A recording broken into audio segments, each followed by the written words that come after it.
Ako po si Aileen Amirol, 26 years old. Wala po akong trabaho. Ako po ay nagbabantay ng isa po naming anak. Dito lang po ako sa bahay po. Wala po akong trabaho.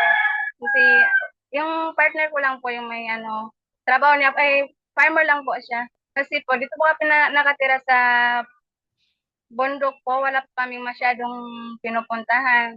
Ganun po. Mm. Kaya hindi po namin masyado nararanasan po yung mga ganyan po. Nung mga araw na po yon, katatapos lang po namin kumain. Tapos naalala ko po yung Okey TV tuwing 12:00 po nagla-live, nanood po ako. Tapos nagpakasakali lang po kasi wala naman po akong pinaglilibangan po kundi magsali-sali lang po sa mga nakikita ko po sa mga FB page. Nanood po ako tapos nagbakasakali lang po na lalo na po hindi ko po inaasahan na ako talaga yung matatawagan po. Tanghali. Ready Okay. ka na ba, Miss Eileen? Ready ka na ba? Ready na po. Okay, I think it's time. So si Girlie mismo ang mag-iikot ng iyong kapalaran para sa ating jackpot round. It's time. Please, Girlie, para naman sa ating jackpot round in 3, 2, 1. Ikot mo na. Lakasan mo, Girlie.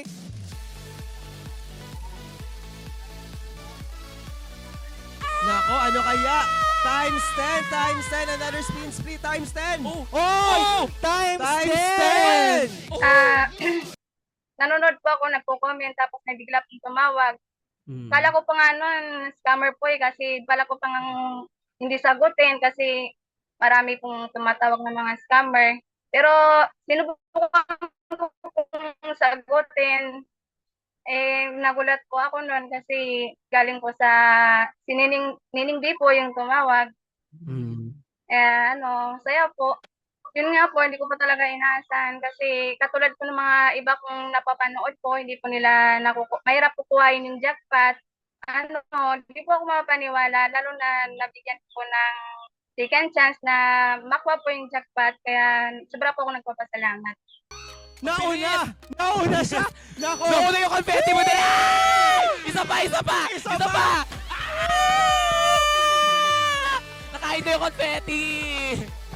Ayun na nga! Gusto ko po magpasalamat po sa Okay TV, sa Okay Games, kasi sa inyo ko po naranasan ng manalo po ng ganito kalaki. At gusto ko rin pong sabihin na hanga po ako sa inyong programa. Sana po mas lalo pa pong lumago at mas marami pa kayong matulungan. Kaya maraming salamat po. Hindi ko po ito makakalimutan.